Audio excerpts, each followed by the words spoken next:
আবারও আপনাকে স্বাগতম ওয়েব ডিজাইন কোর্সে। শুরু করে দিচ্ছি আজকে টিউটোরিয়াল। তো লাস্ট টিউটোরিয়ালে আমরা ইমেজ দেখিয়েছিলাম। এই টিউটোরিয়ালে আমরা দেখব স্টাইল। সো আমরা কীভাবে ইনলাইন স্টাইল করতে পারি সেটাই আলোচনা করব। তো এখানে আমি অনেকগুলো হেডিং ছিল, এগুলো আমি সরায় ফেললাম, এগুলো আমার দরকার নাই। তো প্যারাগ্রাফ ট্যাগটাকে আমরা সরায় ফেললাম, ফাইন।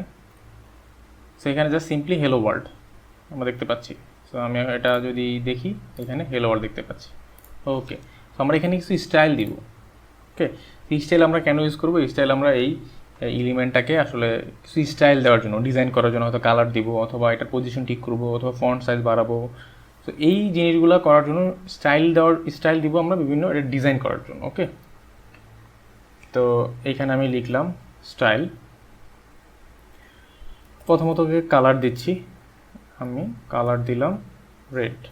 ওকে, ফাইন। সো স্টাইল একটা অ্যাট্রিবিউট, ওর ভ্যালুগুলো আপনি এখানে মাল্টিপল ভ্যালু দিতে পারেন। সো প্রথমে হচ্ছে কালার, তারপরে কোলন দিয়ে ওর ভ্যালুটা দিতে হবে, তারপরে কমা, তারপরে চাইলে আপনি আরও এখানে অ্যাড করতে পারেন। সো আমি এখানে দিলাম হচ্ছে কালার, সেভ দিলাম। দেখেন হেলো ওয়ার্ল্ডটা আসলে রেড হয়ে গেছে। তো যদি আপনি এখানে গ্রিন দেখতে চান, গ্রিন, আমি এখানে গ্রিন দিলাম, সেভ দিলাম, এটা গ্রিন হয়ে গেল। সো এইটাকে যদি আমি এই লেখাটা এক পাশে যদি এটা সেন্টারে নিতে চান, আমি এটা সেন্টারে আনতে চাই, মাঝখানে আনতে চাই, তখন কি করব? তখন দিতে হয় হচ্ছে টেক্সট অ্যালাইন। তো এখানে টেক্সট অ্যালাইন অনেকগুলো অপশন আছে, আপনি সেন্টারে নেবেন অথবা শেষের দিকে নেবেন, ইন্ডে নেবেন কিনা, লেফটে রাখবেন কিনা, রাইটে রাখবেন কিনা, অথবা জাস্টিফাই করবেন কিনা, তো ইনিশিয়াল। সো এখানে অনেকগুলো অপশন আছে, আপনার যেটা সুবিধা মনে হয় আপনি সেটা দিতে পারেন। সো আমরা যেহেতু সেন্টারে নিতে চাই, আমি এখানে বললাম সেন্টার। সো সেভ দিলাম। সো এটা সেন্টারে চলে আসলো, ফাইন। তো এটাকে যদি আরও একটু বড় করতে চান, ফন্ট সাইজ দিতে চান, সো আমরা একটু ফন্ট সাইজ দিব। ফন্ট সাইজ আমি এখানে বললাম 100 পিক্সেল, সেভ দিলাম, 100 পিক্সেল হয়ে গেল।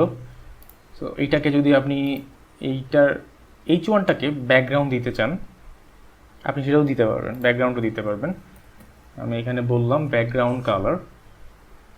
এখানে দুইটা জিনিস, একটা হচ্ছে কালার আর হচ্ছে background colour. Background colour means কি? ব্যাকগ্রাউন্ড কালার মানে ওর এলিমেন্টের যে ব্যাকগ্রাউন্ডে যে কালারটা থাকবে সেটা। ওকে, সো এখানে যদি যাই, দেখেন ব্যাকগ্রাউন্ড এর মধ্যে ব্যাকগ্রাউন্ডে কালার হচ্ছে white by default. Okay, so colour means ওর এলিমেন্টের কালার, আমরা যে প্রপার্টি দিচ্ছি কালার। সো কালার মিনস হচ্ছে এলিমেন্টের কালার, আর ব্যাকগ্রাউন্ড কালার মানে ওটার ব্যাকগ্রাউন্ডের কোন কালার দিতে চান। সো ব্যাকগ্রাউন্ডে যদি আমি ব্ল্যাক দিতে চাই, সো ব্ল্যাক,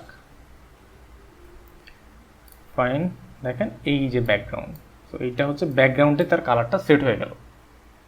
তো ব্যাকগ্রাউন্ডে আপনি যেই কালারটা দিবেন সেই কালারটা সেট হয়ে গেল। সো দেখেন দুটো জিনিস, একটা হচ্ছে কালার মিনস এলিমেন্টের মধ্যে, আর ব্যাকগ্রাউন্ড হচ্ছে এলিমেন্টের যে ব্যাকগ্রাউন্ডের কালার সেটা, ফাইন। তো আমরা এখানে বেসিক কিছু স্টাইল ইউজ করলাম। এইরকম আরও অনেক স্টাইল আছে যেগুলো আপনি ইউজ করে এরকম ডিজাইন করতে পারেন। ওকে, আচ্ছা,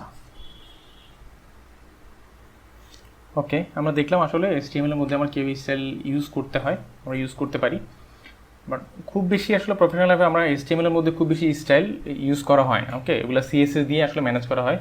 তো আমরা যখন CSS নিয়ে আলোচনা করব তখন আসলে আপনাদের সব ক্লিয়ার হয়ে যাবে কীভাবে আমরা আসলে CSS দিয়ে স্টাইলগুলো ম্যানেজ করতে পারি, সেখান থেকে আমরা আসলে স্টাইল করতে পারি।